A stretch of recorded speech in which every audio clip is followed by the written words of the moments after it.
Ya, shalom saudara-saudaraku yang diberkati oleh Tuhan. Salam damai sejahtera bagi kita semuanya. Kembali berjumpa dengan saya, Pastor Daud Timotius Tampu Bolon.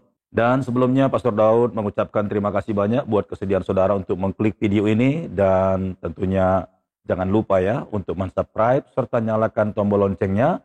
Agar setiap kali Pastor Daud mengupload video yang baru, saudara langsung mendapat notifikasi dari saya tentunya melalui YouTube. Haleluya. Iya, saudara-saudaraku ini berkati oleh Tuhan, kali ini Pastor Daud ingin mengajak saudara untuk menyaksikan video seperti di video awal, bagaimana ribuan orang datang berduyun-duyun dan menyerahkan diri untuk dibaptis. Nah, saudara, tidak tanggung-tanggung, orang-orang yang datang dan menyatakan dirinya untuk bertobat dan serius untuk beribadah dan melayani Tuhan. Mereka datang dan berkumpul di pinggir pantai, dan di sanalah mereka menyatakan keputusan untuk mengiringi Yesus. Nah, untuk lebih lengkap lagi sebelum kita kasih ulasan, kita saksikan video selengkapnya berikut ini.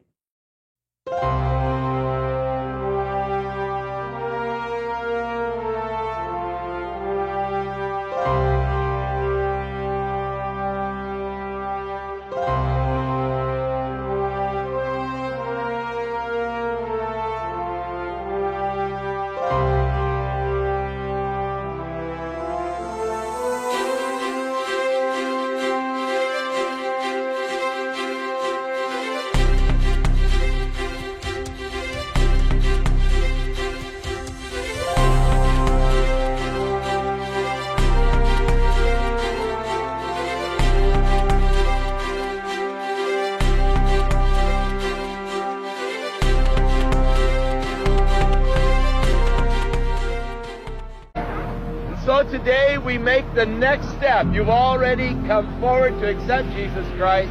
Today you make that next step of identification totally and completely with His death, with His burial, with His resurrection. The water is actually a symbol of the grave, the old life, all of the past to be buried here today. As you come up, it's in newness of life in Christ, to live a whole new life that God has ordered and ordained for you. And so water baptism is a beautiful symbol of the burying of all the past, the renouncing, the burial, that I might now just really live totally, full on, completely for Jesus Christ. So if you have accepted Jesus Christ as your Lord and Savior, then you may take the next step and be identified with Him in the water of baptism.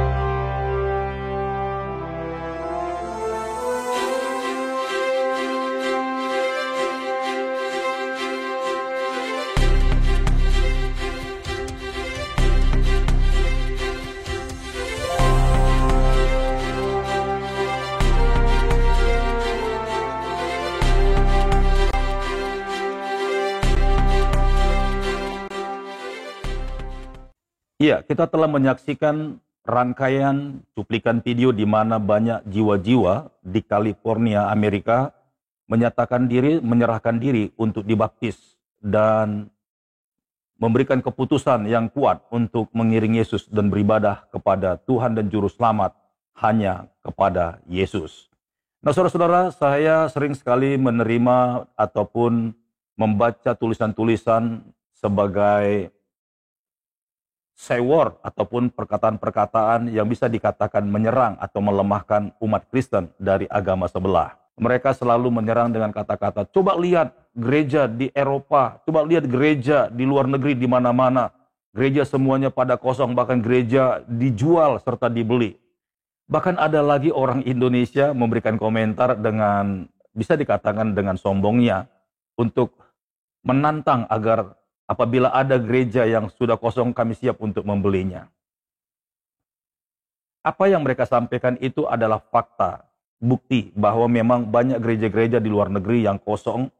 Bahkan setiap minggu hanya ada orang-orang tua, nenek-nenek, jompo yang mau datang beribadah. Sebenarnya saya percaya sekali ketika dari awal kurang lebih 10 atau 15 tahun yang lalu, saya yakin betul gereja-gereja di luar negeri, di Eropa, bahkan ya di Indonesia juga ada, banyak yang kosong. Generasi-generasi muda bahkan sudah tidak suka lagi datang beribadah di gereja itu. Yang ada hanya orang-orang tua, orang-orang yang sudah lanjut usianya.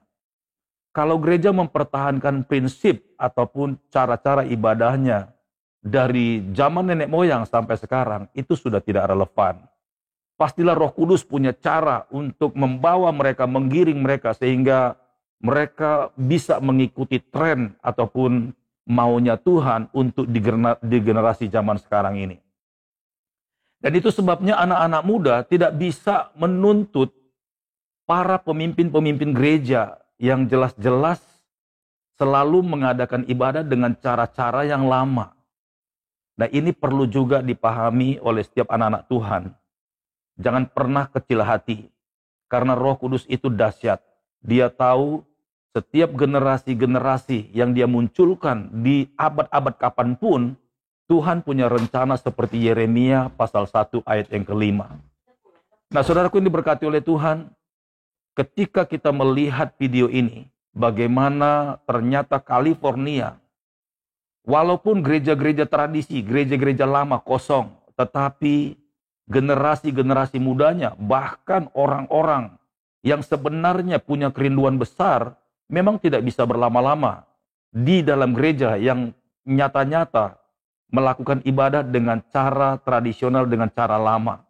Karena ketika anak-anak muda ini ingin mengekspresikan gaya ibadah mereka, tentu gereja-gereja itu tidak membuka jalan karena adanya doktrin atau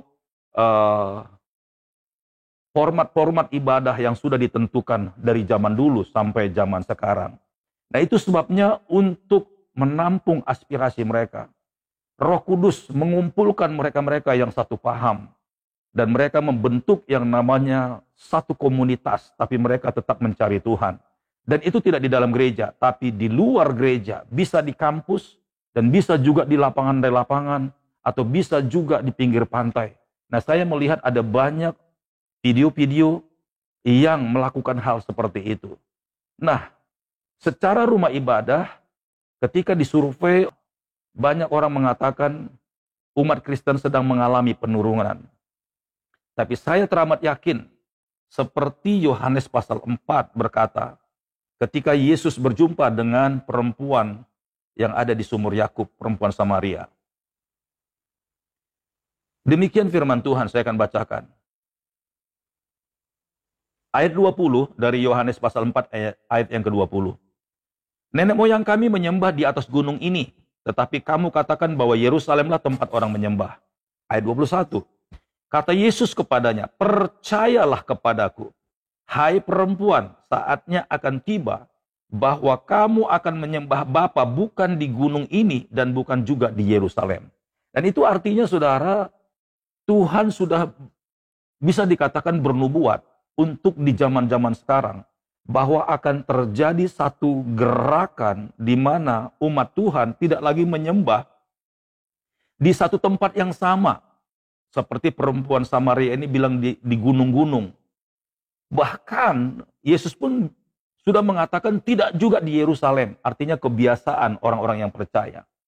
Tetapi di mana saja anak-anak Tuhan berkumpul, mereka bisa mengadakan ibadah dan memuji nama Tuhan. Saudaraku ini diberkati oleh Tuhan. Kiranya pesan ini akan meneguhkan kita semuanya. Jangan pernah takut. Gereja boleh dijual, bangunan gereja bisa dihancurkan, bangunan gereja bisa dibeli, bangunan gereja bisa dirubah jadi diskotik. Karena Tuhan tidak berperkara dengan bangunan. Karena Tuhan kita, Allah yang hidup, tidak berperkara dengan kekokohan daripada gereja yang berbentuk fisik. Tapi Tuhan Yesus, Allah kita yang hidup, berperkara bagi generasi-generasi yang rindu lawatan Allah.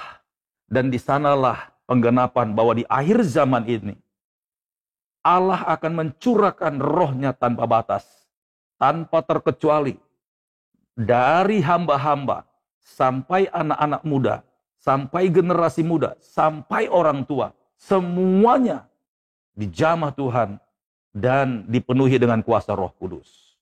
Baik saudaraku ini berkati oleh Tuhan, sampai di sini video yang Pastor Daud upload. Kiranya video ini memberkati kita semuanya. Tetap semangat, tetap menyembah Tuhan. Tuhan Yesus memberkati. Shalom.